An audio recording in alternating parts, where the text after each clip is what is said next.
Hey, what's going on, guys? Matty Brolic here, and today I have the Week 7 Game of the Week for the National Pokeball League. And today we have a long-awaited match in Trev the King, otherwise known as the coach of the Atlanta Braviarys, versus the Green Bay Palkias. And these are both really strong teams in the league, so I haven't seen this match yet, but I'm pretty sure that I'm going to be in for a good one. So, judging by team preview, it looks like Trev the King has some serious threats to the Green Bay Palkias, such as Kyurem Black. This thing does not have any switch-ins on this team, or really reliable switch-ins. The one thing that could possibly take on this Kyurem Black is Mew, but if it were to take maybe an Outrage or something like that, it probably would not be able to take it too well. But as far as special attacks and maybe Fusion Bolt, it can take things like that decently well, but nothing else. And that Victini, because his only real resist, he has 3 fire resist on the team, but they're all offensive ones in Darmanitan, Aerodactyl, and Hydreigon. So unless he's running a physically defensive Hydreigon, like the one Mega Mogwai did in the GBA, then that thing is not a switch into something like a Bandit or Life Orb Victini. So we'll get right into this match. As you see at the lead, Trev leads off with this Kyurem Black here, and the Green Bay Palkias lead off with their Hydreigon. So Hydreigon outspeed, so we're going to see what happens here. But he goes right for an Ice Beam, making me think that this might be a Scarf Kyurem Black. And wow, he lives it, which probably means that this Hydreigon is a physically defensive or just a bulky set, because it lives a stab, probably max special attack, Ice Beam from Kyurem Black, and got off a Thunder Wave. Now, I wasn't even sure Hydreigon got Thunder Wave, and being that he went for that, he could be offensive, just trying to slow things down and fire off powerful hits, but I don't think he'd live an Ice Beam. So, I definitely expect that thing to be packing a lot of bulk. So that's interesting, and they're the leftovers. So, here comes the Sylveon coming in, and he goes for a Draco Meteor. Doesn't affect the Sylveon, but he's at 18%, so he gained a little bit of HP back, and goes for U-Turn. So, interesting set, Thunder Wave, Draco, U-Turn. Goes into Mew here, and it says Draco. I wonder if this Mew has Draco Meteor. Mew goes for the knockoff here. Perhaps it's a Stall Breaker Mew, and Sylveon goes for Baton Pass, so it goes right into this Victini. Victini goes for U-Turn. That is a Choice Banded Victini. So, goes into his Mega Blastoise. Good play, because now that knockoff does nothing. Mew goes for U-Turn too. So, a lot of momentum in this team. I'm sure that Darmanitan's probably got it too. So, he sacks his Hydreigon here. Not a bad play, because the Hydreigon would have trouble recovering on a lot of those things. So, he goes into Zapdos here, scares out the Mega Blastoise, and Trev goes into his Kyurem. That's actually a Life Orb Zapdos.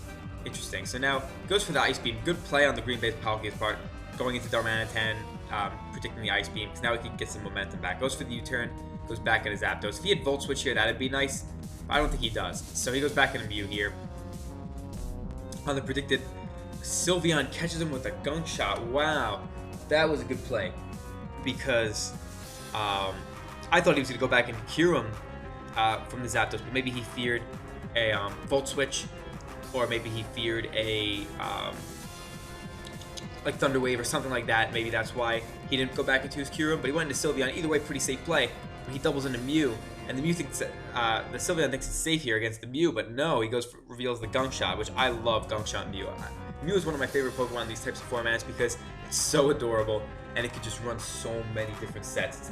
It's unbelievable. Learns every single just about every single tutor and every single teachable move, put it that way. So it can't learn some signature moves, it can't learn some level up moves, but every other move that's possibly teachable in the game you could pretty much learn.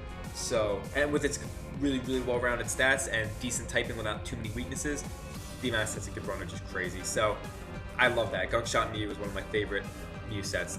So now, he goes to Victini, goes for the knockoff, so that must have been a speed tie before, because this must be a max speed, like physically attacking Mew, because before the Victini went for U-Turn, that was definitely Choice Banded. Now the Choice Banded is revealed for confirming it, and the Victini went first in U-Turn, and then the U-Turn on the way out, so that reveals here that this was a speed tie, and Mew goes for the knockoff, doing tons of damage to this Victini, and knocking off his Choice Band, which is very helpful to it. So now, Trev goes into his Double Aid, and the Green Bay Palkias bring out Darmanitan. So they bring in Blastoise here, but I think this will be a 2KO on Blastoise. No! Wow! This must be a physically defensive Mega Blastoise or something, because Darmanitan is so strong. So now he sacks the Aerodactyl here. I guess it isn't doing too much with things like Double 8 around. So now he goes into Zapdos, and this thing is running out of switch-ins. Hitmontop is not a good one when it's a Life Orb Zapdos. So maybe that's an offensive Hitmontop because I didn't see the leftovers, and it really didn't take it as well as most Hitmontops probably would. So he's probably saving the Hitmontop because it's got priority moves. It's probably a Technician priority Pokemon. So now the Scarf Kyurem comes in, KOs with the Ice Beam. Maybe going into Mamoswine was the best play because Mamoswine, if it's thick bat, would be able to take a hit. So now he basically gets a KO with Flare Blitz here. But the Blastoise reveals the Aqua Jet. Oh, wow, that was pretty cool. So now I bet the Hitmontop comes in. It's probably going to have Fake Out or Bullet Punch or something, Mach Punch. It's a Life Orb Hitmontop. So now it's basically cleans up the game with a Life Orb Mach Punch here because it gets Technician. And it actually doesn't do as much to Mamoswine as I thought it would. But this game's basically over because this is a Scarf Kyurem Black and Ice Shard's not going to do that much. So that was a really, really good game. That was a fun game to watch. Both players made good plays and both players prepared well. I really love like the Gunk Shot Mew, the defensive Hydreigon. I wish I got to see more of that set. It had U-Turn, Thunder Wave, Draco Meteor. I'm assuming Roost was probably the last move since it had leftovers. But I wanted to see that thing take on the Victini or take on the what else? It couldn't really take on anything else actually, but I wanted to see that thing take on the Victini or something, do something cool. But Trevenant really just he did a great job overwhelming the Palkias with offensive threats. Like the Scarf Kyurem Black was good for catching things off guard, and it still hits hard enough as a Scarfer. For example, like a Scarf Outrage, easily 2-hit KOs everything on the Palkias team. And Scarf Ice Beam also is nice because the Palkias do not have a single ice resistance. I mean, I guess Mamoswine is, but he's not a good switch into Ice Beam, and neither is Darmanitan really. So Life Orb Hitmontop was also nice, having that nice priority to pick off a lot of these fast threats, hit Hydreigon super effectively as well as Mamoswine, and Baton Pass Sylveon to keep up the momentum. Mega Blastoise is always pretty strong against fast offensive teams, and was probably physically defensive to really check that Darmanitan. So great preparation by the Atlanta Braviarys. Good preparation by the Green Bay Palkies as well. This was a really, really fast-paced and fun game. Let's see how many turns that was.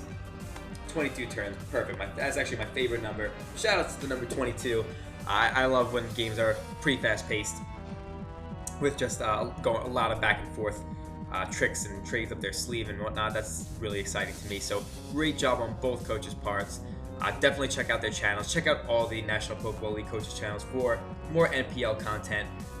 We will be back next week with another Game of the Week video. Check out the rest of the National Pokeball League videos because they are all well done and well organized and well put together. So shout outs to the rest of the analysts making those videos too. Definitely check their channels out as well. And yeah, guys, thank you so much for watching. Hope you enjoyed, and seriously, have yourselves a fantastic day.